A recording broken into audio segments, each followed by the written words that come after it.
Je suis venue comme ça, moi je t'ai même pas demandé de quoi on va parler, qu'est-ce qu'on va faire. Merci beaucoup. J'ai What? Ah merde, j'ai fait 30 secondes au lieu de 30 minutes. C'était rapide, merci beaucoup pour le podcast, c'était génial. Super expérience.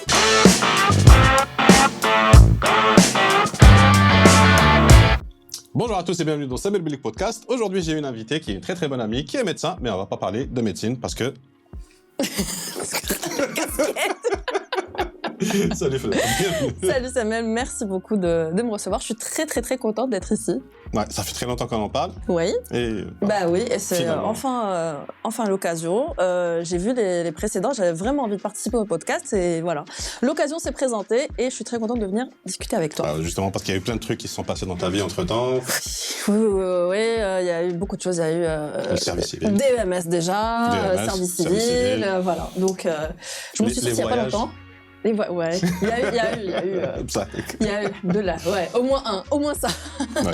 Mais c'est surtout ça, c'est le service civil, j'ai été loin pendant un bon moment, c'était difficile parce que je faisais beaucoup d'allers-retours. Ouais. Et donc voilà, je me suis un peu coupée du monde pendant 1 an, mais maintenant c'est réglé, c'est fini. Merci, ouais. Au revoir. Au revoir, c'est bon. Voilà. J'ai rempli ma part du contrat et maintenant je peux reprendre une vie normale, on va dire. Et voilà, et du coup, je suis là aujourd'hui, je suis très contente. Et ça fait très plaisir. Merci, moi aussi. Et donc aujourd'hui, on va parler de quelques sujets qui te sont... Ouais. Qui te tiennent à cœur. Ouais. Ah, parce que avec les mots, il y en a beaucoup. Donc, on va parler de sujets qui te tiennent à cœur. Ouais. Et l'un de ces sujets, c'est la cosméto naturelle. Oui, voilà. C'est les cosméto naturels. C'est en fait une autre façon de consommer. Mm-hmm. C'est une transition que j'ai faite il y a quelques années. Un peu par hasard. J'ai déjà raconté cette histoire où j'ai ma cousine, j'étais en vacances chez elle, et qui consomme vraiment que des cosmétos naturels, des huiles végétales, des huiles essentielles, tout ça. Moi, j'étais pas encore dedans. Mmh. Et bon, en passant du temps avec elle, elle m'a appris un peu les bases, et du coup, ça m'a vraiment intéressée. Et bon, ça, c'était en France. Et du coup, quand je suis rentrée, j'avais fait tout un stock et j'ai commencé vraiment à me documenter, j'ai commencé à m'approfondir et tout, machin. J'ai fait plein de recherches et j'ai découvert beaucoup de choses et je me suis dit, franchement, c'est une meilleure façon de consommer. Mmh. Et sachant que j'ai été sensibilisée déjà à tout ce qui est impact environnemental et tout depuis mon plus jeune âge, en étant dans des associations pour les ados et tout machin, voilà. Et du coup, j'étais sensibilisée par rapport à ça, à l'environnement, et je me suis dit, ça serait bien d'avoir une approche différente. Et j'ai commencé à m'y intéresser. Et pour la petite histoire, c'est comme ça que j'ai commencé sur les réseaux sociaux. C'est vraiment le premier truc que j'ai abordé. Et j'ai commencé sur YouTube en parlant de ça. Et à la base, c'était vraiment juste partager des choses que je venais de découvrir, et je me suis dit, en Algérie, on n'avait pas encore on n'avait pas encore la mentalité, la présence d'esprit. Voilà, il n'y avait pas encore cette prise de conscience, et surtout, les produits n'étaient pas disponibles. Il n'y avait pas encore un marché, c'est-à-dire, c'était très difficile d'en trouver, c'est-à-dire des huiles végétales, des huiles essentielles, des savons naturels et tout. C'était très difficile d'en trouver. Alors que traditionnellement, c'est le truc qu'on utilisait vraiment en Algérie. Exactement, oui. C'est cétone, par exemple. Oui. C'est un produit qui a toujours été utilisé en cosméto pour la beauté des cheveux ou pour plein d'autres utilisations. Sabon Zahir. Ça, c'est sa base. Pardon ? Le Qatalan. Non, on est d'accord, ça va pas encore dans le sens de ce qu'il y a aujourd'hui, mais ça a une utilisation très bonne pour le cuir chevelu. Oui. Ça n'a pas le meilleur odeur du monde non plus. Non, oui, c'est peut-être pas aussi l'approche la plus saine, mais en tout cas, effectivement, c'est comme ça que j'ai commencé sur YouTube. Mm-hmm. J'ai commencé à parler de ça, de cosméto naturel et tout, et de comment faire une transition. La cosmétique classique, on va dire industrielle, et les cosmétiques du commerce, par exemple, je sais pas moi, les crèmes pour le visage et tout machin. Et à chaque fois, je donnais une alternative. Par exemple, la crème pour le visage, voilà, avec quoi on peut la remplacer, le savon, nanana. Et c'est comme ça que j'ai commencé sur YouTube, sachant que j'ai toujours été émerveillée par YouTube. De tous les réseaux sociaux, ça a toujours été mon préféré. Same. La création de vidéos, en fait, c'est un truc qui me... je me disais que les vidéos et tout, ça avait l'air d'être un truc incroyable pour moi. Et c'est le réseau sur lequel je voulais vraiment... je voulais être. Donc j'ai commencé mais vraiment avec mon téléphone pourri, avec des lampes de bureau, comme ça, orientées. Et je regardais évidemment l'écran. Du coup, toutes mes premières vidéos, Anine Chauffagda. Mais c'est comme ça que j'ai commencé sur YouTube. Et en fait, après, on a commencé à me demander en commentaire, oui, mais les produits, je me dis, mais attends, mais c'est vrai, ça n'a pas de sens si je parle d'un truc et qu'en fait, on peut pas le trouver là. Et du coup, c'est comme ça que j'ai commencé à chercher des artisans, des artisanes, des petites entreprises locales, des petites marques. Et j'ai commencé à faire le tour, t'as les expositions d'artisanat. Ouais. Et c'est comme ça que j'ai commencé à découvrir des petits producteurs. Hadé, je te dis, ça fait peut-être 5 ans, ou là, c'est 2017 à peu près, 2017. Et il y avait très peu de marques à l'époque qui faisaient ça. T'avais genre des marques qui faisaient du savon artisanal. Ouais.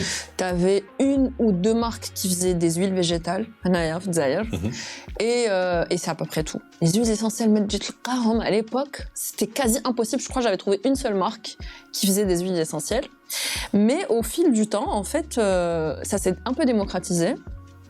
Et il y a eu de plus en plus de marques, de petites marques algériennes, petites marques locales, qui se sont lancées dans la production de cosméto clean, entre guillemets, cosméto naturel. Et voilà. Et franchement, c'est comme ça. En gros, c'est comme ça que moi, j'ai commencé sur les réseaux sociaux. Et c'est comme ça que je me suis retrouvée à parler, beaucoup parler de ça. Parce que j'ai vraiment envie de motiver les gens déjà à mieux consommer. Oui. Avoir une approche un peu plus éco-responsable, parce que c'est plus éco-responsable de consommer des cosmétiques naturels et des produits un peu plus bruts et pas des produits transformés. Et aussi d'encourager des petites marques locales, tu vois, d'artisanat, et voilà. C'est excellent. Aujourd'hui, en fait, comme j'ai travaillé avec pas mal de gens qui s'intéressaient justement à la cosmétique naturelle, j'ai reçu donc des personnes aussi qui ont lancé leur marque de savon ou d'autres types de produits justement cosmétiques naturels. Ouais. On avait lancé avec des amis un site de e-commerce pour de la vente de produits traditionnels. Bon, on l'a arrêté depuis parce que c'était une époque où c'était pas évident de trouver justement. Le sourcing était un problème. C'est qui va la matière première, alors les produits et ensuite les livrer, etc. C'était une toute petite équipe. D'accord. Mais du coup, je me suis vraiment bien aussi dans le domaine. Ok, d'accord. Et j'ai vu ce qu'il y avait. Le changement est violent depuis, on va dire, 2018-2019 pour moi, jusqu'à aujourd'hui. Ouais. On est passé où tu trouves des bijoux, du savon, comme tu as dit, et peut-être une fois de temps en temps un truc... les petits paniers avec le truc, le miel, etc. Donc des produits alimentaires aussi. Aujourd'hui, c'est incroyable la diversité qui existe. Ah ouais, franchement, voilà. C'est un plaisir de voir ça. Et moi, ça me fait super plaisir. Et je prends plaisir sur Instagram à faire connaître le plus de petites marques à Agda. Parce que de fil en aiguille, du coup, ou bien c'est moi qui découvre des marques, parce que algorithme oblige, tu vois, je suis tout le temps sur les pages Agda, ou alors c'est des marques qui me contactent et qui me disent, voilà, on vient de se lancer et tout. Et c'est vraiment... pour moi, une fierté qu'on ait aujourd'hui une telle diversité. C'est-à-dire que déjà, on n'a plus d'excuses, je peux plus dire ma cache les produits et tout. Et que de deux, ça montre qu'il y a une vraie production algérienne, qu'il y a une prise de conscience aussi, que la société est de consommer différemment. Et il y a des gens qui sont passionnés par ça, au point d'aller lancer leur petite marque. Et ils trouvent des consommateurs. Il y a de plus en plus de consommateurs, tu as les produits naturels. Et ça, je trouve ça vraiment top. Donc, tout à fait. Je suis aussi vraiment intéressé par ça. Le seul truc, j'aimerais pouvoir les aider personnellement sur ces domaines-là, c'est comment ils pourraient scaler leur business. Parce que ça reste très limité par combien ils peuvent produire chacun de leur côté et combien ils peuvent distribuer chacun de leur côté. Alors, on peut trouver des moyens où on peut avoir un équilibre entre garder ça de manière semi-artisanale, on va dire, parce que tu peux pas continuer à faire les trucs dans ta chambre. C'est ça le problème, c'est que ça doit rester de la production artisanale, entre guillemets. C'est-à-dire le côté artisanal est quand même important. Même si je crois qu'il y a dans le cas des labos qui font des produits, entre guillemets, naturels, mais de façon industrielle. Moi, en tant que consommatrice, je vais dire la vérité, Anna, ça me rebute un peu. C'est pas un produit vers lequel j'irai. Mais un produit de production artisanale, il va toujours plus m'attirer. Déjà parce que je sais que les transformations que le produit va subir, elles seront toujours moindres chez quelqu'un qui travaille son produit de façon artisanale que chez un industriel. Même si je prends les mêmes ingrédients bruts, les mêmes ingrédients naturels. C'est-à-dire que le produit sera moins transformé. Et aussi, je vois les petites marques, les artisans à Doma, c'est tellement difficile de démarrer et tout, que j'aurais toujours plus tendance à vouloir encourager un artisan que quelqu'un qui est à l'échelle industrielle. Maintenant, je pense qu'on peut garder un produit sain avec une production artisanale. Peut-être qu'ils recrutent un peu plus, il faut avoir plus de main-d'œuvre. Mais justement, c'est ça le problème. Comme c'est artisanal et que c'est petit, ils n'ont jamais assez de ressources derrière pour pouvoir grandir. Oui, ça, il faudrait voir avec. Mais j'ai vu des marques vraiment réussir. Hein. Après, je ne sais pas, comme tu dis, je ne sais pas, quelle est. C'est quoi pour eux la réussite au final? Est-ce que c'est de pouvoir vivre du truc? Je suis pas en train de parler de ça. Pour eux, j'espère, pour eux, je présume du moins, que la réussite, c'est d'avoir lancé leur produit, c'est de faire connaître, etc. Ouais. Donc ça, c'est parfait. Maintenant, ma vision à moi, c'est pas de la partie taham. La partie taham, il fait comme il veut avec lui. Moi, c'est l'idée, c'est de donner accès au plus de personnes possible ce type de produit. Si ça reste artisanal, chacun dans son coin, ça risque pas d'avancer énormément. Ouais. Après, je trouve que, tu sais, il y a beaucoup de marques, mais qui distribuent partout en Algérie. Déjà, ça, je trouve que c'est bien. Il y a des marques Anaya que je consomme. De quelle manière? Mais par la livraison. Par la livraison ou par les points de vente. Combien ils peuvent produire? Je ne sais pas. Ouais. Ça, parce que j'ai fait le calcul avec plusieurs d'entre eux. Il y en a, pour le savon, c'est l'un des trucs les plus simples. Parce qu'avec un investissement minimum, tu peux avoir des tonnes de savon, etc. Oui. Même si tu as été raté, tu le refais fondre et tu... Oui. Non, le savon, c'est vrai que ça ne demande pas beaucoup de... Voilà. Mais même Hadak, on a fait le calcul. Si avec une personne, tu peux couvrir les besoins d'une ville. D'accord, ouais. Mais il faut le faire de manière dedicated. Ouais. Je fais que ça. Et ton plus gros problème, ça va être plus le stockage qu'autre chose. Ouais, tu vas en produire tellement que quand tu regardes la pièce, tu la remplis en 2 jours, littéralement. Oui, non, parce que c'est facile de faire le savon, c'est vraiment pas compliqué. Mais en réalité, ils n'ont pas les bonnes méthodes aussi. Ils ne savent pas encore comment faire pour entreposer le savon, par exemple. Comment faire pour que ce savon dure longtemps on the shelf. Ouais. Est-ce qu'il va résister à des températures hautes, des températures basses? Tout ce qui est conservation, surtout quand on veut pas trop utiliser de conservateurs, c'est-à-dire que le produit naturel, de façon générale, ça a son problème. C'est que plus tu veux le garder clean, plus il va être fragile. C'est ça. Plus il va pas être conservé longtemps. C'est pour ça que je te dis, il faudrait trouver un équilibre où l'un des meilleurs moyens, ce serait que tous ces producteurs pourraient se regrouper par segments avec des coopératives ou un truc dans le genre. Il y a un endroit central qui va s'occuper de la partie logistique, par exemple, pour eux. Ok, d'accord, Ça va leur simplifier la vie en leur éliminant le problème de distribution, de stockage, etc. Et ça doit fonctionner en mode flux tendu. Je produis, ça part, ça se livre. Je produis, ça part, ça se livre. Ouais, ça, ce serait super. Je pense que ça serait super pour les producteurs et ça serait encore... Ce qui serait génial, je sais quoi, un de mes rêves, franchement, c'est qu'on crée un label algérien. Un label de qualité, tu vois. Peut-être pas un label bio, je pense que ça serait très difficile. Pas vraiment. D'ailleurs, tu sais, j'en profite pour faire passer un message. Les marques, il faut qu'elles arrêtent de dire produits bio. Parce que ça, c'est quelque chose qui me dérange vraiment. C'est pas parce que c'est naturel que c'est bio. Non, pas du tout. Alors, pas du tout. Et justement, je pense qu'on n'a peut-être pas encore assez de recul de la société Tana où on découvre un peu ce genre de produits. Et il faut faire beaucoup d'éducation. Et comme on manque un peu de connaissances, il faut pas surfer sur ça pour aller faire croire aux consommateurs que c'est bio. Parce que le bio, dans l'imaginaire commun, c'est gage de qualité et tout. Et par contre, un produit... en Algérie, mazal ma le bio. Parce que le bio... Il y a quelques-uns. Non, mais il n'y a pas de label. Parce que le bio, il y en a qui ont le label bio européen. Oui, Hadis, c'est vrai, j'en ai vu... je crois que j'ai vu un produit Hagdaya. Mais il faudrait vraiment que... peut-être qu'on fasse un travail dessus, parce qu'à la base, c'est super, c'est plutôt compliqué. Ça va du producteur, ça commence par l'agriculteur qui va produire la matière première Tarek. Où a déjà son impact environnemental, comment il gère en gros son exploitation agricole c'est beaucoup de critères et c'est une charte. Et après, quand tu respectes avec la charte, le label te donne le label. Exact. Là, moi, ce que j'aimerais, c'est qu'on crée un label Tana. Ça, ce serait vraiment l'idéal. Pas forcément un label bio, mais au moins un label gage de qualité, tu vois. Je sais pas, un label artisanal algérien ou là, je sais pas. On avait approché ça quand, justement, les artisans, ils voulaient exporter. Dépendant de quel type de produit tu as, ça va de super simple à extrêmement compliqué. Oui. Bijoux, extrêmement simple. Oui, forcément. C'est inerte, c'est matière, pas de souci.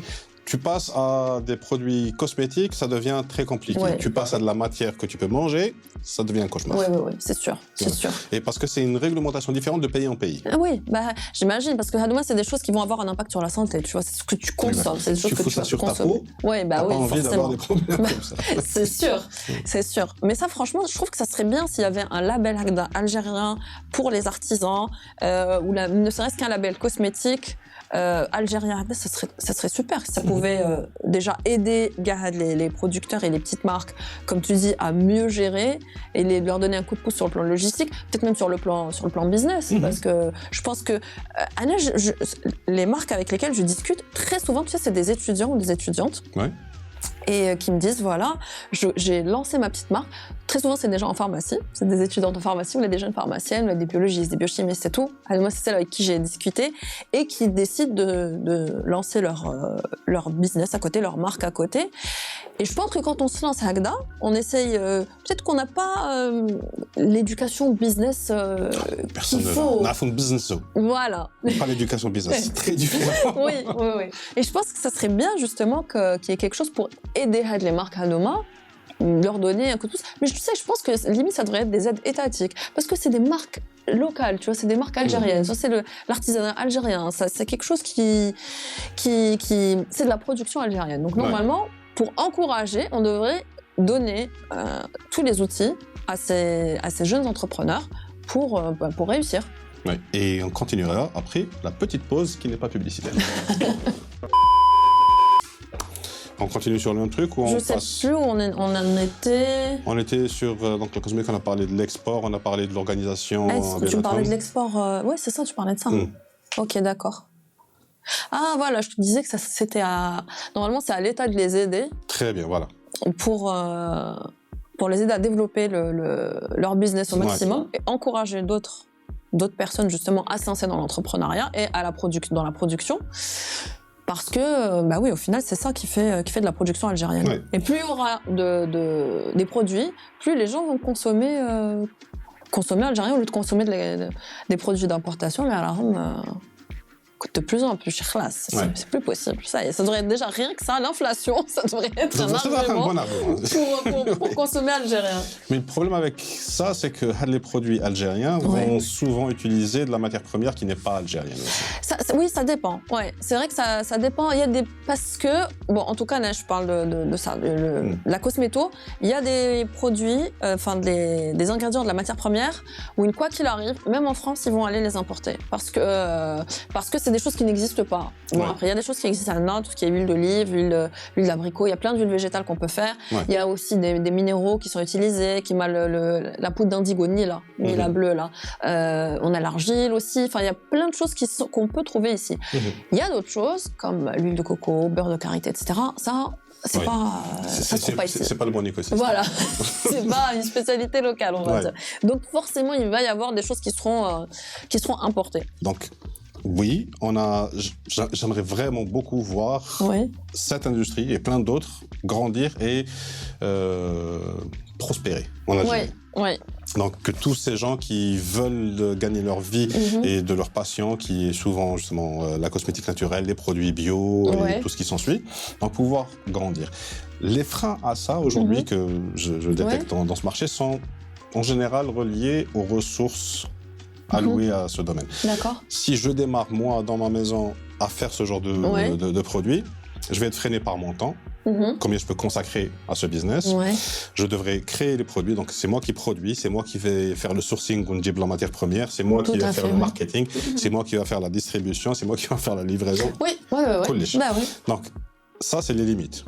Donc, soit je vais essayer, pour pouvoir grandir, prendre des marches assez grandes pour pouvoir me permettre de recruter, de réinvestir, etc. Soit je trouve quelqu'un qui peut me débarrasser de ce problème. D'accord, c'est-à-dire comment ça marche? Toi, tu as proposé des aides de l'État, par exemple. Ça peut être une solution. Ouais, sur le plan de l'éducation surtout. Je veux dire, moi, je voulais dire surtout mieux former, créer une formation étatique. T'es small business owner. tu viens, on te fait une formation sur comment gérer ta compta, comment gérer ton stock, comment gérer... Ah d'accord, je savais pas, autant pour moi. Alors, mais en tout cas, ça, je trouve que c'est déjà un bon début, tu vois. Alors, si tu fais un truc comme l'Angem ou la Lancège, la NAD aujourd'hui, ce genre de trucs, ils ont des formations incluses pour comment gérer ta boîte, la comptabilité, tout ce genre de conneries. D'accord. Eh ben, autant pour moi, je ne savais pas. Si vous ne saviez pas, au moins vous l'avez su aujourd'hui. Presque personne ne le sait. D'accord. NAD de Lancège, elle est bien emballée. D'accord, ok. Les autres gens, ils savent pas. Ah bah ça, c'est... Et c'est des trucs, je peux te dire, quand tu crées ta boîte, l'un des plus gros problèmes, ça va être la comptabilité. Ok, ouais. Alors, j'imagine. Donc, Houma, en général, pour les gens qui ont ce genre de petites entreprises, ils ont besoin de... Un truc qui m'a l'Angem, il s'aide. Parce que l'Angem, c'est limité à 1 million de dinars. Ok. Donc, c'est un prêt d'1 million de dinars, 0% d'intérêt, remboursable sur je ne sais plus combien d'années, etc. Donc, il n'y a pas de souci avec ça. Donc, ça leur permet d'acheter de la matière première ou bien des machines ou bien ce genre de les trucs dont ils ont besoin pour démarrer. Pour la production. S'ils ont besoin d'un plus gros investissement, ils passent à maintenant la NAD, donc Aix-en-Sèche. Ok, d'accord. Donc là, ça va jusqu'à 10 millions de dinars. Ah bon, je savais pas. Pour moi, je pensais que l'Ancège, il était à max 1 million. Non, ça c'est l'Angem. Ah, d'accord. Donc 100 millions. D'accord. Et l'Ancège, milliard. Voilà, c'est 1 milliard. Je dis des bêtises, voilà, c'est ça. C'est qui est 10 millions de dinars. C'est ça, oui, c'est tout à fait ça. C'est ça. Ensuite, tu as d'autres trucs pour les gros investisseurs, mais là, c'est un autre délire, mais on va éviter ce genre de trucs. Tu as aussi le label Startup, qui donne exactement les mêmes avantages que l'Ancège. D'accord. Sauf qu'il n'y a pas le prêt, tu as l'Ancège, il t'achète le matériel, mais tu as Ok. Avec le label Startup, tu as le label Startup qui te donne accès au fonds d'investissement des startups. D'accord. Et là, il te donne du cash. Mais il rentre en associé avec toi. Ok, très bien. Okay, à 27%, si je J'allais demander à hauteur de combien. Voilà. Donc, Hadoma, il y a des modèles. Tu peux faire les deux. Tu peux avoir l'Ancège et le label Startup. Tu peux pas avoir l'Ancège et l'Angem. Tu peux avoir l'Ancège et le label Startup, c'est toujours un truc étatique, quoi, gouvernemental ou... Doula. Ok, d'accord. D'accord, ok. J'en avais jamais entendu parler. Donc, c'est le truc qui fait fureur avec toutes les startups, etc. Donc, tu as un label Startup, c'est pas sûr que tu le gardes parce qu'il faut... Tu dois prouver que tu es en train d'avancer. Tu dois faire tes preuves, d'accord. Voilà. C'est bien ça. Non, c'est assez bien pensé. C'est pas encore parfait, loin de là. Ouais, mais c'est déjà bien, c'est un déjà bon pas début. mal pour commencer. Mais il faut prouver que tu as quelque chose de, on va dire, technologique. Technologique, pas forcément informatique. Hein. Oui. Ça peut être la technologie bio, ça peut être la technologie hors tech classique. D'accord. Voilà. D'accord. Ça peut être de la biotechnologie, ça peut être de l'agriculture, ça peut être plein de trucs. D'accord. Et du coup, pour ceux qui veulent se lancer et qui connaissent pas, qui découvrent comme moi le label Startup, si on a envie d'en faire partie, c'est quoi qu'il faut? Il faut aller voir qui Sur Google, tu tapes label Startup. Ils sont très bien référencés. Tu cliques sur le premier, il y a toute l'explication, il y a le formulaire, tous les papiers que tu dois avoir. Tu peux l'avoir avant d'avoir créé ta boîte, tu peux l'avoir après avoir créé ta boîte. C'est top. Bah, c'est super. Voilà. Tu peux être incubé aussi avec des incubateurs et être accompagné avec des formations. Il y a tout ce qu'il faut. Franchement, c'est génial. Je ne savais pas du tout que ça existait. Franchement, je trouve ça top. Alors, comme je suis en plein dedans, il y a par exemple l'ACE, ACSE. Donc, c'est un incubateur pour les projets, comment on va dire ça? Pour les projets qui ont un impact sociétal. Ok. Ils font que ça. D'accord. Donc, il y a des gens qui font dans le recyclage, il y a des gens qui font dans de la formation, il y a des gens qui font... Bref, dans tous les domaines qui ont un impact sur la société algérienne.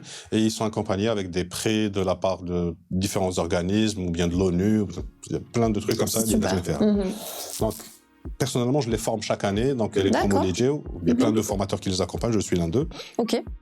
Il y a d'autres incubateurs qui font la même chose, donc, mais il y en a plein pour tous les goûts aujourd'hui, quel que soit ce que tu veux faire. Ah, ça, c'est super. Voilà. Est-ce que tu peux nous expliquer? Ça, c'est moi qui fais l'interview. C'est quoi un incubateur? Alors, un incubateur, c'est techniquement, tu as une idée, tu veux lancer ta boîte, etc. Tu vas pitcher cette idée à cet incubateur, tu leur dis, voilà, je veux faire Théoriquement, cet incubateur va te prendre, te donner un espace chez eux pour pouvoir avoir tes bureaux, machin truc, etc. et t'accompagner pendant le truc en échange d'un pourcentage de ta boîte.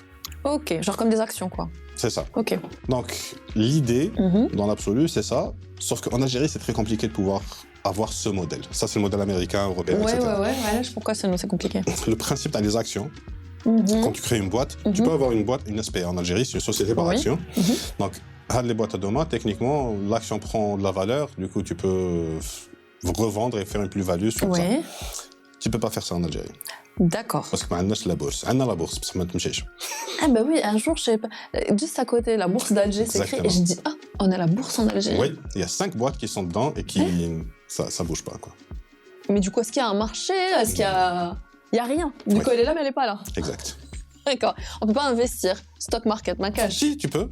Mais comment alors? Tu vas gagner 5% chaque année. 5%? Oui. Oh, ça, c'est l'équivalent à la CNEP ou un truc comme ça, ou je sais pas quoi. Oui, c'est moins que l'inflation.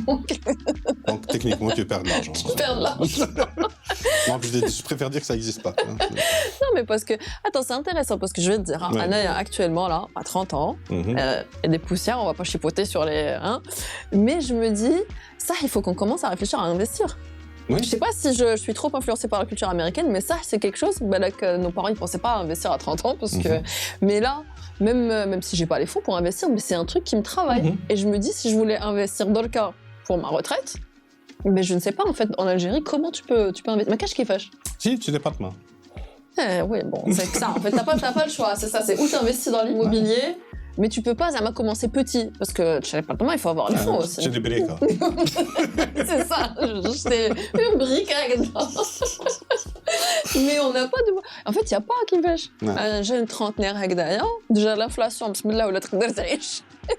Mais penser à investir, tu te dis, allez, je prends une petite somme chaque mois, peu importe, parce que c'est comme ça normalement à l'étranger. Et tu peux investir à n'importe quel âge. Et surtout, avec n'importe quel fonds, tu vois, tu peux commencer petit et... Mais non, en fait, mais qu'est-ce qui fâche, en gros? Ben voilà. Enfin, qu'est-ce qui fâche, mais tu peux avoir des applications où tu investis sur du stock market américain, tu peux aller dans la crypto, tu peux aller dans plein de délires comme ça. Non, la crypto, non, je peux... Non, c'est des possibilités. Oui, je sais, mais... Mais ah ouais? Ouais. Ah mince. Et tu vas diffuser ça là sur... Il y avait que tu vas donner alors. Oui, tu as dit que tu n'étais pas intéressé. Moi, je dis que ça existe. Ouais. D'accord, ok, très bien. Et vu l'état de la crypto, il me dit d'accord, c'est ça, c'est vrai. Attends, la crypto, c'est interdit d'ailleurs. Oui. C'est pas vrai. Si. Je savais pas. Ah ouais. Pourquoi? Comment ça peut être interdit? Genre, s'il te chope avec des bitcoins, Ah bon? Ouais. C'est quoi ce délire? Déjà, tu peux pas acheter des trucs en crypto d'ailleurs. Tu peux pas, oui, mais tu peux en posséder. Oui. Ouais. Si tu en possèdes, en fait, le problème avec la crypto et le gouvernement algérien, il y a plein d'autres gouvernements, c'est interdit en Chine, c'est interdit dans pas mal de pays. D'accord. C'est parce que ça crée une monnaie parallèle. Une monnaie parallèle, bah oui, forcément. Ce qui est hautement interdit en général en Algérie. D'accord, ok. Ok. Parce qu'effectivement, si ces crypto-monnaies prennent le dessus partout dans le monde, les États perdent l'un des trucs essentiels qui font qu'ils peuvent gouverner. Mais là, de toute façon, là, les crypto-monnaies, elles se sont cassées la gueule. Est-ce que tu fais partie de ceux qui pensent que ça va remonter? Qu'est-ce que t'en penses? Ça va sûrement remonter. Ça va sûrement recracher. Ouais. Comme pour la bourse. Je dis pas que c'est un bon truc. Je dis que voilà. Je sais pas, moi, j'arrive pas. J'arrive pas. Je dis ça parce que mon frère, il était à fond dedans. Et genre, Malin, alors c'est bon, là, tu t'es... Il me dit, non, ça va remonter. Je dis, mais c'est pas possible d'être aussi optimiste qu'un ananas. Si j'avais investi un truc... Le truc auquel je crois, c'est pas la crypto. C'est quoi? C'est la technologie derrière. C'est le Bitcoin. C'est le blockchain.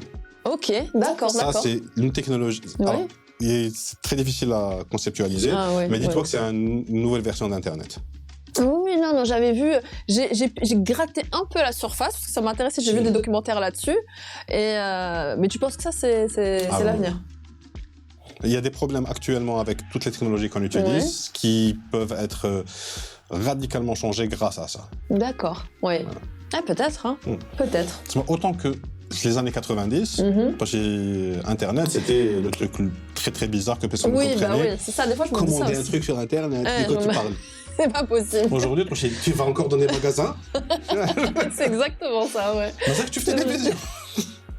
Ça. C'est ce genre d'impact que va avoir le blockchain. Tu crois, ouais, peut-être, ouais. Ah, le blockchain, pas les crypto-monnaies, Les cryptos, c'est l'un des trucs qui vient de la blockchain. Oui, ce qui découle de... Les NFT, oui. Les NFT, là, tout de suite, c'est juste, t'achètes des JPEG, t'es un gros abruti. Et en fait, non, c'est juste... L'idée dans les NFT, c'est, grâce au blockchain, tu as des contrats intelligents. Ok, d'accord. Quel que soit le type de contrat, à l'avenir, si tu ne le fais pas en NFT, ça va être très bizarre. Ah, d'accord, ok, oui. Voilà. Bon, j'ai pas tout compris, mais à peu près. Déjà, le NFT, c'est genre une image unique, d'accord, ça j'ai compris. Non. Alors, NFT, c'est juste non-fungible token. C'est un token. Ça peut être une image, ça peut être un son, ça peut être n'importe quoi. D'accord, mais... Mais c'est attaché avec un contrat. Un contrat? Un contrat électronique. Genre le copyright, c'est comme une sorte de copyright, c'est ça? Non, c'est un contrat. D'accord. Un copyright est un type de contrat. Ok. T'as un contrat, tu peux stipuler ce que tu veux dans ce contrat. Ok. C'est juste qu'il est stocké sur la blockchain. Ok, d'accord. Infalsifiable. Ah, d'accord, ok, ouais. Et dans ce c'est ça. C'est ça, ce contrat, tu pourras faire ce que tu veux avec après. Acheter une maison, une voiture, payer tes factures, ce que tu veux. D'accord. Tout est sur ce contrat. Et au lieu de... ça me prend 1 mois pour valider tout le process, ça va être un clic. D'accord. Mais qu'est-ce qui fait que ça a pris autant de valeur? Je comprends pas. Moi, c'est ça, non, ça c'est la spéculation. Ça, c'est la spéculation, c'est le très mauvais côté qui donne une très très mauvaise image. Équivalent avec Internet, la bulle d'Internet qui a explosé les années 2000. Du moment que tu avais un point .com, c'est bon, tu as 2 milliards. D'accord, ok. Ouais, c'est pareil. Alors, ça, les gens ont spéculé. Pets.com, il a eu des milliards de dollars alors qu'ils n'ont jamais rien vendu. Ouais. Et du coup, après, quand ça a craché, effectivement, 90% ont craché, mais c'est à une époque où il y avait aussi Amazon, il y avait eBay, il y avait Facebook. Oui, donc il y en a qui s'en sont sortis. Il y a des vrais trucs qui créent de la vraie valeur qui existe. C'est pas la technologie qui est mauvaise, c'est les gens qui l'utilisent. Qu'on en fait, ouais. D'accord. Ouais. Alors, donc, moi, je sais que ça va prendre du temps, c'est pas sur le martek, les NFT. Ah non, mais jamais de la vie, t'es fou, quoi. Mais voilà, il y a des bons projets aujourd'hui que tu peux voir, qui sont intéressants, où les gens font des trucs intéressants avec ça. On pourra en discuter. Ah bah ouais, j'aimerais bien. Moi, ça m'intéresse beaucoup, tout ça. Ça m'intéresse énormément, je tiens à le dire. Très bien. Donc, on a parlé de la cosméto. On a parlé de la cosméto en Algérie. Oui. Mais tu as aussi parlé de différents types d'étudiants que tu rencontres qui sont en train de faire en sorte de se lancer dans ces trucs en parallèle de leurs études ou en parallèle de leur métier. Ouais. Ils sont en train d'avoir... Il y a une catégorie que tu n'as pas abordée. Lesquelles? La tienne. Les médecins.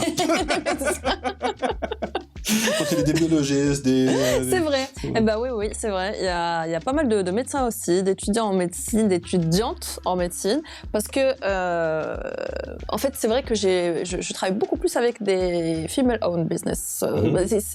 Ça s'est fait un peu malgré ça. J'ai fait pas une sélection là, mais j'ai automatiquement. J'ai le même truc avec ce podcast. Ah ouais. Quand tu vois 90% que c'est des filles. C'est vrai.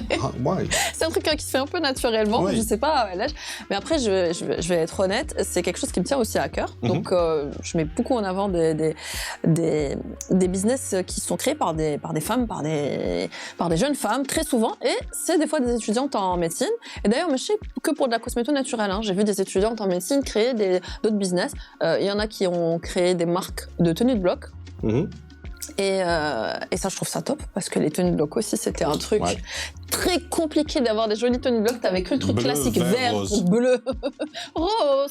Tu crois ça n'existait pas du tout. T'avais vert, bleu ciel, bleu foncé, blanc, c'est tout. Tu as le spectre entre le vert ou le bleu. C'est tout ce qu'il y avait. Tu as le jaune et tu as tout le full spectre. Et du coup, t'avais pas trop le choix. Et d'ailleurs, moi, quand j'ai commencé mon résidana, fun fact, j'ai dû faire mes tenues de bloc à triata, juste pour avoir les couleurs que je voulais. Je les ai fait faire sur mesure. Et encore une fois, je suis très contente. Maintenant, il existe plusieurs marques de tenues de bloc qui sont de production algérienne. Et j'ai eu comme ça des étudiantes en médecine qui créaient des marques Agda, et puis plein d'autres choses. J'ai eu plein de petites marques différentes. Wahda qui était sur un truc de développement personnel, elle a créé un journal de gratitude. Et donc voilà, ça aussi, j'ai trouvé ça super. Elle a créé un journal un peu de développement personnel, d'affirmation, de trucs positifs et tout. J'ai trouvé ça top. Et j'ai eu plein d'étudiants comme ça. Et je trouve ça super. Ça, c'est un indicateur que les générations plus jeunes, il y a vraiment un changement dans leur mentalité que j'encourage beaucoup. C'est le fait de se diversifier. Premièrement, d'avoir un side hustle, tu vois, donc un truc à côté, tu vois, une petite affaire. En étant étudiant, ça leur fait une petite source de revenus et tout. Et je trouve que ça donne aussi une super expérience de lancer un business, qu'on apprend beaucoup, c'est super enrichissant. Et surtout, de sortir du cadre du préjugé, enfin de l'idée préconçue qu'on a du médecin qui n'a que la médecine Fiato. Ça, j'ai envie de te dire, ça c'est mon combat au quotidien. J'ai vu ça très très longtemps et j'ai commencé à rencontrer de plus en plus de médecins qui ne sont pas juste des médecins. Ah ouais. Et ils peuvent être excellents en tant que médecins et avoir un truc en parallèle qui est excellent aussi, qui n'a absolument rien à voir surtout. Ouais, et ça je pense que ceux qui sont plus jeunes que moi en tout cas, la nouvelle génération, pour eux c'est beaucoup plus facile et beaucoup plus naturel. Ah, c'est genre normal. Non, c'est en tout cas à mon époque, c'était très mal vu. Je peux te dire que quand j'ai commencé sur YouTube, j'ai eu des gens en médecine de mon âge ou un peu plus âgés qui faisaient des commentaires dégueulasses, genre c'est quoi ça? T'es médecin et tu vas parler du shampoing que tu utilises, tu vas parler des crèmes que tu mets sur le visage, enfin c'est n'importe quoi, c'est honteux. Vraiment, j'ai eu plein de commentaires comme ça au début. Et Fast forward, 5 ans plus tard. 5 ans plus tard. Ça a bien changé. Et maintenant, tous les médecins, ils veulent être sur les réseaux sociaux. Mais ils veulent, c'est-à-dire qu'ils n'ont plus le choix. T'as plus le choix. Même quand t'as envie de faire de la création de contenu, comme moi, je fais de la création de contenu, mais qui n'a rien à voir, ou très peu à voir avec mon activité en tant que médecin. J'aborde pas Zama, j'ai pas de cabinet à promouvoir ou un truc comme ça. Donc, c'est vraiment pas ça. Moi, c'est une passion de création de contenu et tout, de création de vidéos. Mais maintenant, c'est devenu un outil qui est obligatoire pour les médecins qui démarrent d'avoir une présence sur les réseaux sociaux. Alors ça, c'est un autre sujet parce que je pense que tout le monde essaie de trouver un petit peu ses marques sur comment aborder ça. Mais donc pour en revenir au sujet, t'as le médecin, l'image de ce qu'est le médecin. Moi vraiment là, je suis très contente de voir que ça change. Et je vois de plus en plus d'étudiants en médecine ou de jeunes confrères qui font plein d'autres choses à côté. Où ils sont à fond dans le fitness, ils sont à fond dans la photo, ils sont dans l'art, ils sont dans ils ont un business, ils ont ça me fait super plaisir. Vraiment, il faut casser cette image. L'un des premiers que j'avais rencontré dans ce délire, c'était Yassine Belhi. Oui. On l'embrasse d'ailleurs, j'embrasse mon ami Belhi. Aux États-Unis maintenant. Qui est aux États-Unis, qui est très loin, je lui souhaite qui n'est même pas passé pour me dire coucou. Moi, je l'ai vu, Zahab, je l'ai croisé Zahab juste avant son départ. Et je lui souhaite vraiment je lui souhaite beaucoup de bonnes choses. Mais lui aussi, il a été critiqué d'ailleurs. Ah oui, énormément. Le fait qu'il soit passé à la télé, le fait qu'il faisait ça sur les réseaux sociaux, et surtout que son contenu c'était fitness, sport. Et aussi plein de trucs caritatifs. J'ai vu quand il faisait chaque kilomètre, c'était un cadeau pour les enfants nécessiteux. C'était excellent. Il a fait Run Algéria, il a fait plein de choses. Et il a été beaucoup critiqué. D'ailleurs, Yassine est beaucoup plus... je suis avec Belhi, on est de la même génération. Donc, on était les premiers, je pense, à être un petit peu, commencer à être sur les réseaux. Et on s'est reçu, encore plus. Parce que lui, c'est la télé, justement, qui lui a donné beaucoup plus de visibilité. Mais attends, mais tu sais que Anna Hakale, je vais raconter à sa place d'ailleurs, on s'en fout maintenant, t'es loin, Yassine, t'es outre-Atlantique. Mais tu sais qu'il a même été menacé par des profs talents. Et je me rappelle, il m'avait raconté cette histoire. Nahla Hedjouz, son DBMS, il y a un membre du jury, c'est lui qui m'a dit alors ici on n'est pas sur un plateau télé, elle est comme ça, genre sans aucune raison. Et c'est ça, dire qu'il y a 3-4 ans, je vais dire avant le Covid, c'est simple. Parce que à partir du Covid, il y a eu de plus en plus de médecins sur les réseaux sociaux. Le vide. Et comment? Le vide. Non, qu'est-ce que je vais faire? Il y en a beaucoup. Moi, j'ai traîné sur les réseaux sociaux à l'époque du Covid et tout, parce qu'on faisait on essayait d'aider les gens, de faire la téléconsultation, tout ça, machin. Donc, il y en a beaucoup que j'ai entraîné un peu sur les réseaux sociaux. Donc, c'est devenu, je pense que c'est ça qui a un peu, ça s'est démocratisé. Et ça, voilà, c'est venu, petit à petit. Et voilà, ça s'est peut-être un peu trop démocratisé au bout d'un moment. Je préfère que ça se démocratise dans ce sens, où au bout d'un moment ça va retrouver son équilibre, que l'inverse. Voilà, c'est ça, peut-être, parce que je pense qu'il faut qu'il y ait un petit équilibre. Mais en tout cas, il y a quelques années de ça, et avant Covid et tout, et en 2017-2018, on était très critiqués. Et Yassine l'a reçu énormément de critiques. Parce que moi, j'avais pas de visibilité. Tu vois, j'avais une petite chaîne YouTube, et j'avais pas envie, j'avais peur justement d'avoir de la visibilité. J'avais peur des commentaires, surtout que j'en avais eu des commentaires négatifs. Genre en médecine, donc j'avais peur au début, mais il a été critiqué par tout le monde. Mais regarde, aujourd'hui, il a fini son parcours, il a fini son service civil, il a eu son diplôme, et c'est grâce à toutes ces activités diverses qu'il a pu avoir de très belles opportunités. Les gens ne se rendent pas compte à quel point ça ouvre des opportunités, ce genre de truc, quel que soit le domaine dans lequel tu es. C'est-à-dire, capter l'attention des gens avec du contenu qui soit intéressant, ça peut que te ramener de bons trucs. Mais en plus, il faut arrêter de dire que genre le médecin, s'il n'a pas que la médecine fiato, c'est que c'est un mauvais médecin. Et en fait, il y a cette culpabilisation de la mentalité, elle est toxique un petit peu, où si tu ne sacrifies pas toute ton âme pour la médecine, il n'y a aucun moyen que tu réussisses. Et je suis désolée, c'est pas vrai. C'est pas vrai. Et c'est même tout le contraire. En fait, c'est le meilleur moyen d'être dégoûté de la médecine très vite, très tôt. Et je pense qu'il faut être épanoui en tant que personne pour pouvoir exceller dans ton domaine professionnel, quel qu'il soit. Moi, je dis chacun son truc. Ouais. Si tu es du genre à te dédier à 100%, fais-le. Si tu n'es pas du genre, ne le fais pas. Cool, ouais. Chacun doit savoir se connaître. Il ne faut pas qu'il y ait le diktat, tu vois. Ça, c'est vraiment le diktat et le jugement. T'as les gens qui vont faire autre chose. On est tous différents. Oui, on est tous différents. On a le droit d'être épanouis. Et au contraire, Anna, j'encourage vraiment. Parce que tu sais, sur Instagram, j'ai beaucoup de même sur YouTube d'ailleurs, de gens plus jeunes que moi en médecine. Des étudiants, des internes ou des jeunes résidents. Et je pense vraiment, j'aurais aimé qu'on me le dise. Et d'ailleurs, mon activité favorite sur les réseaux, c'est de dire aux médecins plus jeunes que moi, des choses que j'aurais aimé entendre quand j'étais plus jeune. La première des choses, et j'ai jamais écouté ce conseil, c'est vivez votre vie. Tant que vous êtes étudiant, vous êtes encore externe, vivez votre vie. Trouvez-vous vos passions. Voilà, il faut aller à fond dedans. Parce qu'on va être là. Après, moi, des fois, je me dis, mais mon Dieu, mes années d'externat, j'ai perdu tellement de temps. J'aurais pu faire tellement plus. Parce que les gens, ils arrivent à avoir une activité sportive, un loisir créatif, une activité artistique, tout en réussissant leurs études. Donc, l'idée à des préconçus, que la médecine, il faut que tu vendes ton âme à la médecine pour réussir. Non, il faut s'obliger à avoir autre chose à côté. Franchement, je pense que c'est obligatoire parce que sinon, c'est le burn-out assuré. Et ça, je trouve que c'est pas très, très enrichissant de n'avoir que la médecine hayatek. Sur le plan personnel, tu vois. Et note ce dont on parlait. Hold that thought. A few moments later. Retour après la deuxième petite coupure, sponsorisée par l'enseigne.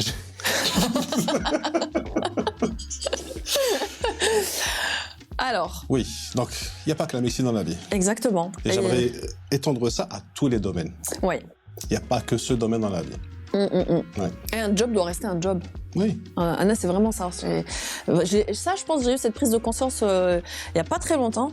Mais vraiment, un travail, ça doit rester ton travail. Si ça prend toute ta vie, à un moment donné, ça va rien donner il y a rien de bon qui va en sortir. Il faut savoir laisser chaque chose à sa place et laisser de la place à des choses qui sont importantes. Il faut toujours la famille, les amis, les loisirs, les moments pour soi, tu vois. Et puis, ça doit pas être ton identité. Anna, c'est ça qui me... Ça, j'en peux plus, les gens comme ça, tu sais. Pour en revenir au domaine de la médecine, les gens, genre, toute leur personnalité, c'est ça. C'est la médecine ou le... C'est l'une des raisons pour lesquelles je fais ce podcast. Ah ouais. Parce que sinon, dans la vie, en tant qu'entrepreneur, je fais que ça. Je fais que du marketing digital, les sites web, les réseaux sociaux et machin truc. Donc, je me suis dit, vu que la majorité, en grandissant, la famille, etc., on a beaucoup moins de loisirs qu'on peut faire. C'est sûr, oui. T'en as des responsabilités et tout. Si j'ai une conversation avec quelqu'un, ça va être soit on va parler de gosses, soit on va parler d'Internet. Au bout d'un moment, non. Je me suis dit, c'est pas possible. Ça va pas être possible. Ça va pas le faire. Je suis d'accord, Voilà. Je suis d'accord. Eh ben oui, Anna, c'est ça aussi c'est pour ça que sur mes réseaux, j'essaie d'aborder plein d'autres sujets. Bon, déjà, un de mes sujets de prédilection, c'est cosméto naturel, artisanat, les petites entreprises, les petites marques et tout locales. Mais j'essaie d'aborder aussi plein d'autres sujets différents. Et du coup, ça me permet de discuter avec tellement de gens, de tellement de sujets, et je trouve que c'est super enrichissant. Et il faut sortir un petit peu de ce cadre, et puis parce que j'aimerais pas être comme ça en fait. J'aimerais pas être ce genre de personne où tu peux pas avoir... tu sais, il y a des gens, ils ne peuvent pas tenir une discussion hors médecine. Ouais. C'est déprimant. Non. Non, quand même. Oh, non. Le truc, c'est que ça donne de l'échange d'idées. Et ça t'ouvre l'esprit sur des possibilités auxquelles tu n'avais pas pensé. Oui, c'est l'un des trucs que j'adore. C'est pour ça que j'écoute plein de podcasts, je regarde plein de trucs sur principalement YouTube. Et depuis TikTok, c'est magnifique. Ah ouais?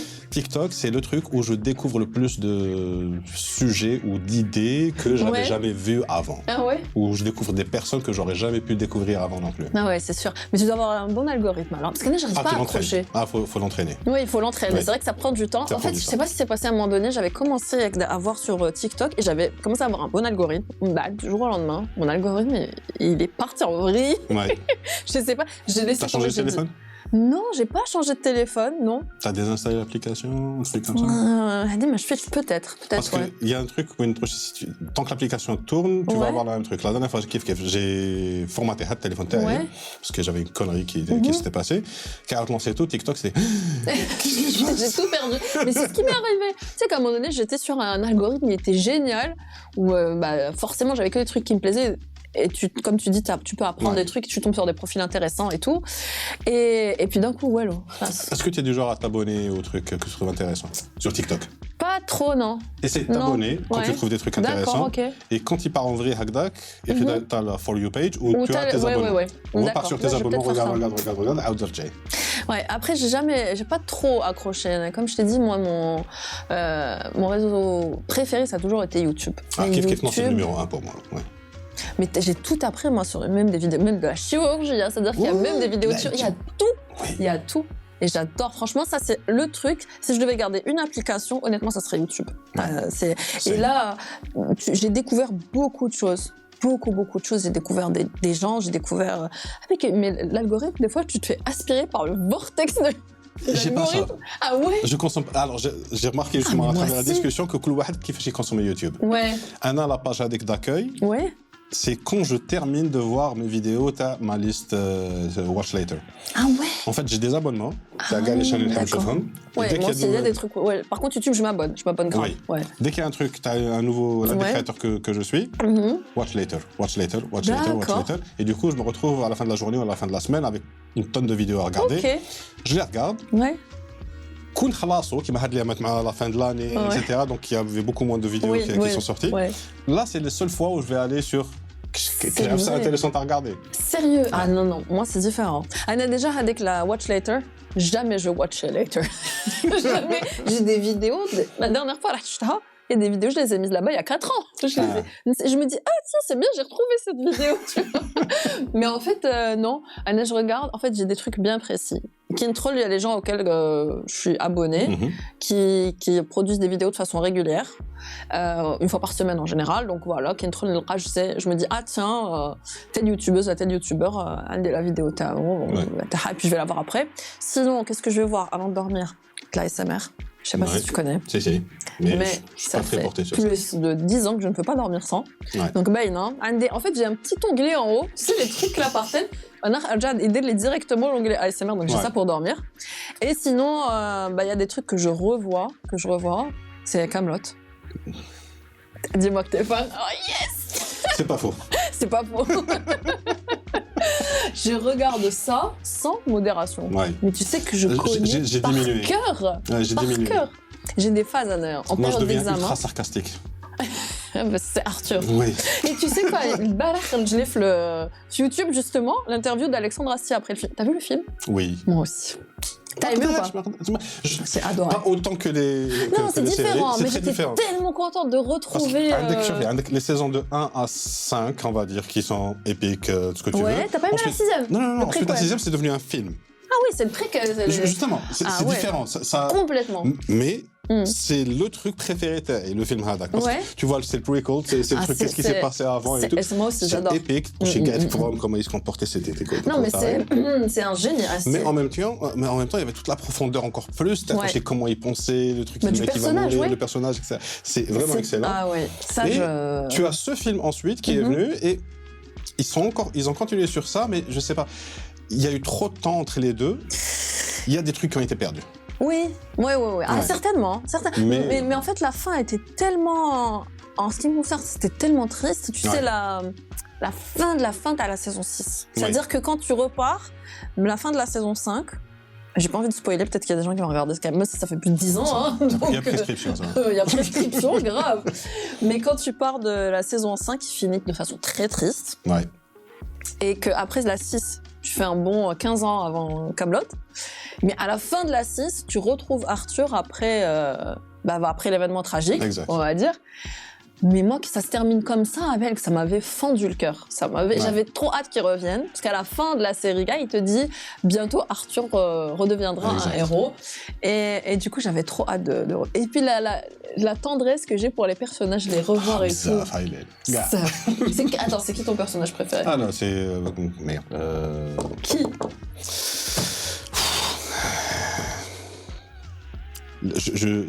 C'est affreux. Dis-moi, donne-moi une réplique du Asmo. C'est pas faux. Ah, mais Perceval. Non, c'est Pays de Galles indépendant. Pays de Galles indépendant. Voilà, lui, c'est mon préféré. Ah oui, c'est ensuite, un de le mes duo qui connaît avec Caradoc, Ah ouais. épique. Mais ensuite, sans les autres aussi, t'as pas l'équilibre qu'il faut. D'ailleurs, les punchlines, mes punchlines préférées, t'as Dame Célie. Dame Célie, elle est excellente. Elle me tue, Dame Célie, je l'adore. Mais c'est vrai que Perceval, beaucoup de tendresse pour ce personnage. Et surtout, à la fin, tu apprends. C'est lui. C'est lui. C'est lui l'élu. C'est lui, en fait. Le super méga élu. Oui, la destinée. Il y a lui. Et puis bon, toutes les couches, t'as le personnage d'Arthur. Ouais. Ah si, à la bec, pour moi, c'est un génie. Vraiment, c'est le génie. C'est un génie. Les gens ne savent pas à quel point c'est un génie. Ouais. Même l'évolution de la série, où au début, c'était une petite pastille Hagda humoristique et tout. Ouais. Anna, ça me tue de rire. Après, l'humour, c'est des goûts. Exactement. Anna, je connais les blagues par cœur. Oui. Et j'ai essayé, tu sais, il y a des gens, j'essaie de les convertir. Non. Ah non, mais c'est pas pour tout le monde, c'est comme tout. Hein. Oui. Il y a certaines musiques ne passent pas, certains trucs. Ouais. Anna, ultra fan. On a un groupe de potes, quand on parle, c'est à coup de répliques. Eh oui. Ah ouais, comme là, ça j'adore. Du coup, mon YouTube, c'est une avec ma page YouTube maintenant. Attends, je te jure, je vais l'ouvrir et tu vas voir. Forcément, il va y avoir Kaamelott en première page. Sûr, il va y avoir du Kaamelott quelque part. Ah, mais tu vois, juste là. Ouais. Kaamelott est là. Je les ai sur disque dur tout le temps. Ouais, et voilà. Donc c'est ça, moi, YouTube, c'est ça. Alors, quand je fais des recherches, en fait, à chaque fois que j'ai besoin d'une info, maintenant, je ne vais plus sur Google. Je vais sur YouTube. Je cherche des tutos, des infos, n'importe quoi. Et voilà. Donc, moi, YouTube, impossible de m'en passer. Ouais, pareil, c'est l'un des trucs qui m'a donné envie aussi de faire du YouTube. Parce que de mon métier, de tout ce que j'ai suivi, il y a certains réseaux qui sont utilisés pour différents trucs. D'accord. Et le plus difficile pour pouvoir percer et construire vraiment une communauté, etc., ça reste YouTube. Ouais. C'est ultra méga concurrentiel. Ouais. Ça prend beaucoup plus de temps à produire, ça prend plus de temps à pré-produire, collège. Donc, je me suis dit, si j'arrive à maîtriser ça pour YouTube, le reste, c'est elle. Ah oui. Ça, et j'ai prouvé récemment que les TikTok, tu peux exploser comme ça. Ah oui, non, c'est sûr. Je te confirme que YouTube, c'est le truc qui prend le plus de... En 3 semaines, on est passé de 400 abonnés pour la chaîne Gen 42 à maintenant 11 000. Waouh. D'accord. Énorme. C'est ultra simple. Non, maintenant, maintenant, TikTok, c'est vraiment le truc pour percer. Et YouTube, c'est vrai que c'est ce qui demande le plus de travail. Ouais. Ça demande beaucoup de travail. Anna, je sais que j'ai commencé YouTube bien avant Instagram. C'était vraiment le premier truc sur lequel j'ai été présente. Et avec 2 ans ou là après, j'ai fait ma page. Je me suis occupée de ma page Insta. La page Insta, elle a décollé beaucoup plus vite. Et même maintenant, j'ai beaucoup plus d'abonnés sur Instagram que sur YouTube. C'est tout à fait normal. Mais YouTube, c'est particulier. Anna, pour moi, c'est vraiment le truc que je préfère. La création de vidéos, tout le processus prend beaucoup plus de temps. Mais c'est beaucoup plus gratifiant aussi. Ah ouais. Franchement, je suis tout à fait d'accord avec toi. C'est beaucoup plus gratifiant comme production que sur les autres réseaux. Ce que j'aime avec YouTube, surtout, c'est le type de vidéos que je consomme et le type de vidéos que je veux faire, c'est des vidéos les evergreen. Donc, c'est quelque chose qui va servir pendant très très longtemps. C'est pas de l'actu. Oui. Je vais t'expliquer comment faire quelque chose et cette chose, tant que le principe fondamentalement n'a pas changé, tu vas pouvoir toujours exploiter ça. Oui. Donc, je veux faire ce type de vidéo pour que justement, même si j'ai aujourd'hui 10 vues dessus, dans un an, il va y en avoir 200. Dans quelques années, il va y en avoir des milliers. Ouais. Et plus tu fais ce type de vidéo, plus ça va cumuler et ça va attirer les gens vers les autres vidéos. Parce qu'il y a le principe de recherche qui n'existe pas dans les autres réseaux. Exactement. Instagram, tu fais ta vidéo, elle va être relevant pendant une semaine à Une semaine, après, c'est bon. À tout casser. Et et puis tu sais que je le vois ça au quotidien parce que tu sais sur YouTube ça fait plus d'1 an que j'ai pas fait de vidéo. Donc mes dernières vidéos, alors j'avais dit au début j'ai commencé par tout ce qui est cosméto naturel, j'ai complètement shifté parce que c'est un truc qui s'est fait un peu malgré moi. Mon audience en fait c'était des étudiants en médecine. Exact. Et du coup il y avait tout le temps les mêmes questions qui revenaient. Conseils, préparation. Donc je suis partie sur ça. Et c'est quelque chose, je te le dis, qui n'existait pas du tout. Des vidéos de coaching à la préparation au Residana, ça, je suis quasi sûre d'être la première à l'avoir fait. Ça doit exister maintenant, mais je suis quasi sûre d'être la première à l'avoir fait. J'ai fait une série de vidéos et ça a eu un super impact. Mais le Dolk Mazel, les vues, il tournait sur ces vidéos-là. Et après, donc, j'ai fait des study with me, des trucs de méthodologie de travail, de plein de sujets différents. Et après ça, j'ai fait un autre truc, c'était le guide des spécialités en vidéo. J'avais pris à chaque fois une spécialité que je présentais en vidéo et tout. Et ça, j'ai des commentaires dessus, des trucs dessus. Et des fois, dans ma chaîne, récemment, je crois que je suis passée, je sais pas, à 22 000 abonnés et tout, alors que elle est à l'abandon, cette chaîne, je te jure. Mazel, je reçois encore des commentaires et tout. Parce que comme tu dis, c'est du contenu qui va apparaître dans une recherche et puis qui n'est pas... c'est pas un truc... c'est pas du consommable, quoi. Exact. C'est un truc qui va rester... utile pour quelqu'un. C'est ça, chaque promo va avoir besoin de cette info. Exactement, ouais. Et je pense que ça, c'est le truc aussi que j'adore, c'est de faire du contenu qui va aider quelqu'un, qui va aider le plus de monde. Ouais. C'est vrai que c'est super gratifiant, par contre. Exact. Donc, c'est l'un des conseils que je donne à la majorité des gens qui veulent se lancer soit dans un business, ou alors soit construire leur brand ou la khaja. Faites du contenu sur soit le sujet qui vous intéresse le plus, vous êtes passionné, ça peut être le métier que vous êtes en train de faire ou bien ce que vous voulez faire, soit faites du contenu sur votre process d'apprentissage. Documentez les différentes étapes qui vous ont mené de « je connais pas ce truc » à « je vide ce truc ». Ouais, ça c'est vrai que c'est une super idée. Et ça peut aider, ça peut inspirer, ça peut aider beaucoup de monde. Et je pense que tu trouveras toujours une audience. Exact. Tu trouveras toujours une audience pour ce genre de contenu. Ouais. Maintenant, on a parlé de tous ces sujets, des trucs qui te passionnent. On a fait un peu une rétrospective sur ce que tu as fait sur les réseaux sociaux, etc. What's next? What's next? Très très bonne question. Là, je me pose la question. Tu sais, des fois, je me dis, là, j'ai envie de me retirer totalement des réseaux sociaux. Je me dis, j'ai peut-être fait le tour. Après, des fois, je me dis, j'aimerais bien reprendre YouTube, mais honnêtement, je trouve pas, je sais pas de quoi j'aimerais parler. Parce que là, tout ce qui est je pense que j'ai fait le tour de ce que je pouvais dire. Sur YouTube, en tout cas. Et sur Instagram, c'est un peu l'amour vache, tu vois. Instagram, des fois, j'aime bien y être et des fois, je déteste. Et des fois, je me dis, là, je vais fermer, ça y est, c'est bon, je veux plus. Et donc franchement, je sais pas, je suis dans une période où même sur le plan professionnel, tu vois, en dehors d'Instagram, là, je suis en pleine recherche, je suis l'étape ultime, là. Et tous mes potes sont à la même étape quand tu viens de finir ton service civil et tu te dis, mais qu'est-ce que je vais faire de ma vie? Donc, je suis vraiment en plein questionnement. Donc ouais, sur le plan pro, je sais pas trop, là, je suis en train d'étudier un petit peu les pistes entre... Est-ce que je me lance à mon compte? Est-ce qu'il faut pas revenir à l'hôpital au moins pour un petit moment? Tu sais, pour les gens qui ont une spécialité chirurgicale ou médico-chirurgicale, il y a toujours un questionnement. Est-ce que je reviens pas quand même un peu à l'hôpital pour opérer un peu plus?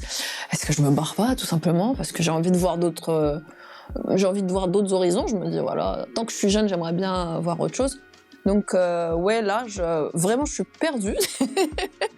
Voilà, j'en profite pour le dire, toutes les personnes qui sont dans le même état ne se sentiront moins seules. Vous n'êtes pas les seuls. Vous n'êtes pas les seuls, et tous les gens autour de moi, ils sont comme ça. On est vraiment perdus. Et sinon, sur le plan personnel, tout va très bien. Je suis très contente de là où je suis maintenant. Je suis vraiment très contente parce qu'il faut quand même garder un peu de gratitude. Où je me dis, voilà, j'ai quand même atteint pas mal d'objectifs sur le plan personnel. Et là, j'ai déchargé beaucoup de stress de mes épaules. Je pense le fait de finir ce parcours énorme et de finir les obligations là, et de finir ton service civil, récupérer ton diplôme et tout, ça m'a déchargé de beaucoup de pression. C'est quand même un aboutissement. Voilà. Et il faut quand même se donner du crédit d'avoir tenu. Oui, parce qu'on voit ça autour de nous, on se dit tout le monde le fait et tout, mais Malish, c'est bien, tu peux prendre une minute pour toi-même. Exact. Et te dire, écoute, bravo, on a survécu. Donc voilà. Ouais, sur le plan personnel, je vais pas te mentir, je suis contente d'en être là aujourd'hui, même si la suite est pas sûre, mais Malish.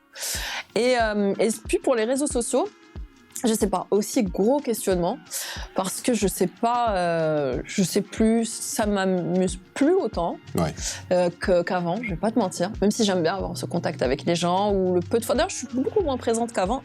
Ça c'est que je me force pas. Je me suis jamais forcée. Et j'ai pas vraiment eu d'objectif de croissance et tout. Ça, je me suis dit, je fais ce qui m'amuse, ce qui me ressemble. J'essaie de rester authentique autant que possible. Et voilà, j'espère que ça se ressent. Et j'ai souvent des retours comme quoi ça se ressent, ça me fait super plaisir. Mais être authentique, ça veut aussi dire de ne pas se forcer. C'est-à-dire que si ça m'amuse plus, je je vais plus le faire.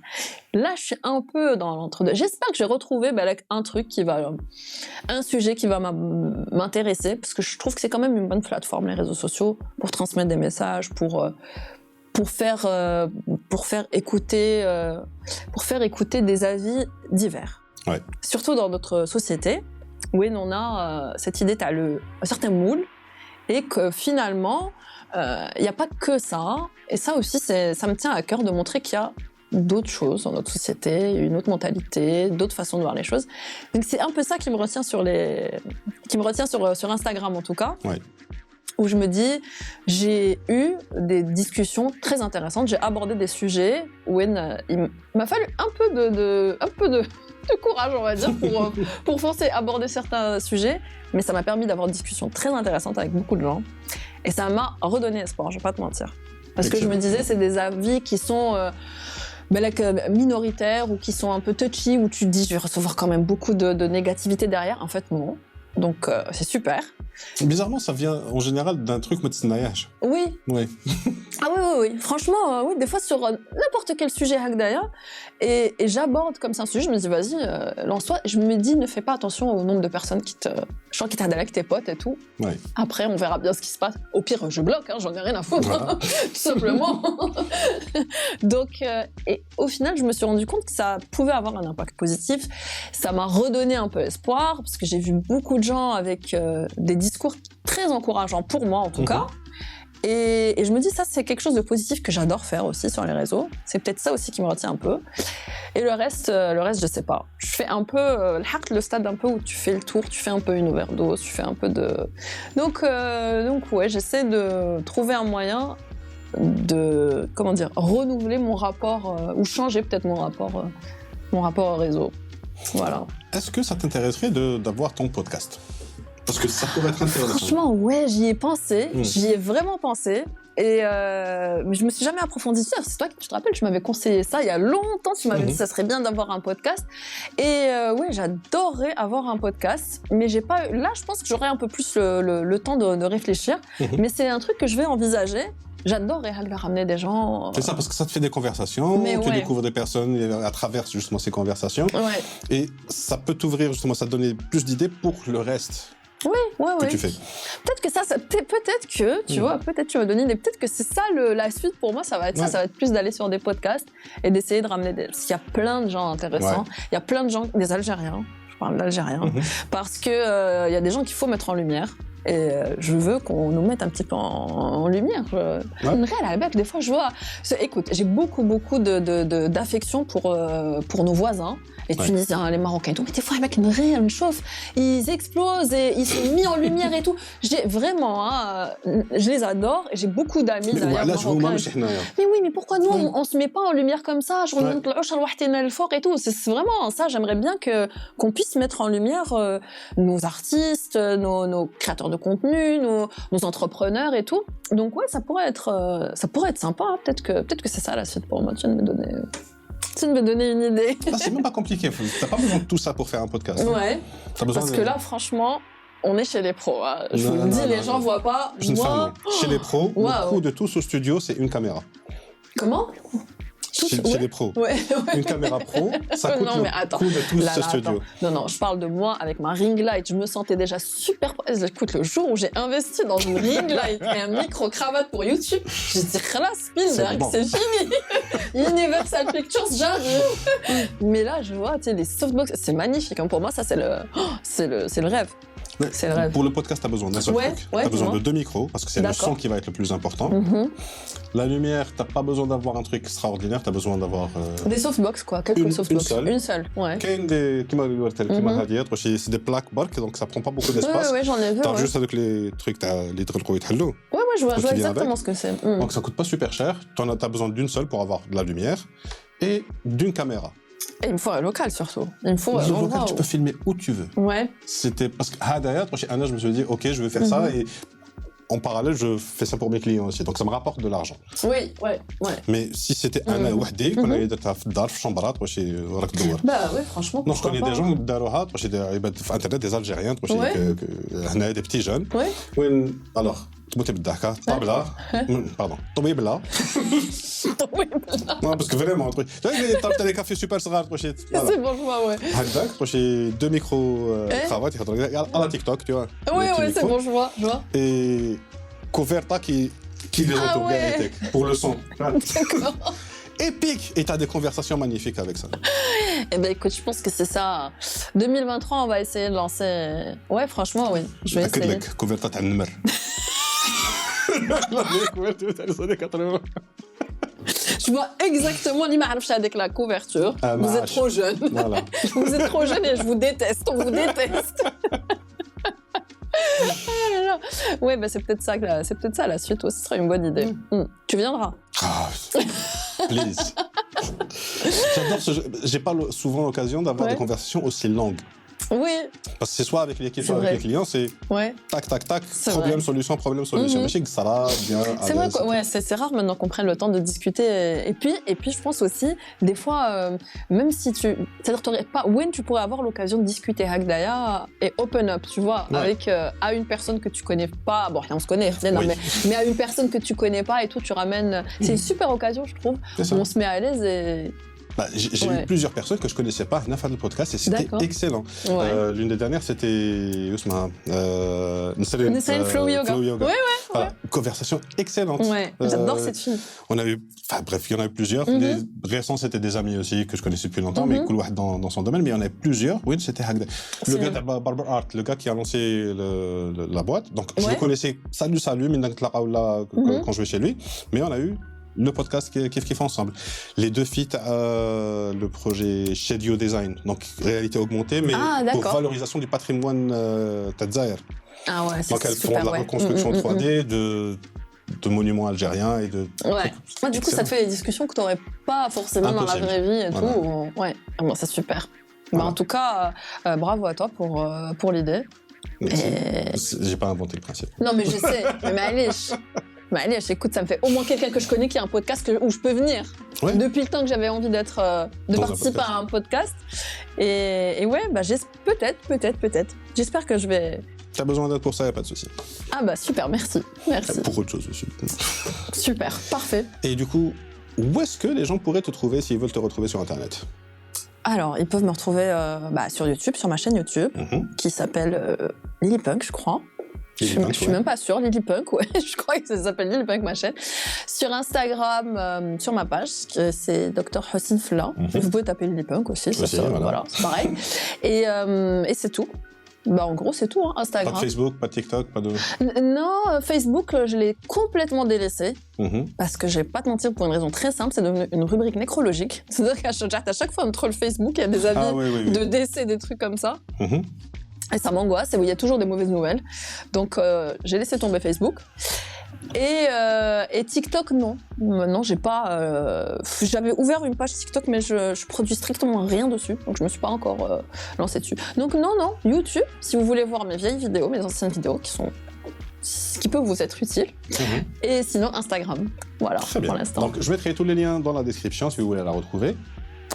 Et vous pourrez la contacter, vous avez des questions, etc. Et si vous avez des questions pour moi ou pour nous, laissez-les dans les commentaires et on reviendra vers vous avec des réponses directement. Avec grand plaisir. Voilà. Merci beaucoup, Philippe. Merci beaucoup de m'avoir invité, ça m'a fait super plaisir. Pareil, et en fait, on a fait moins de 2 heures. Donc, ça va. On a été straight to the point, super. Non, pas vraiment, mais... Merci beaucoup. Merci beaucoup. Ciao. À bientôt, salut.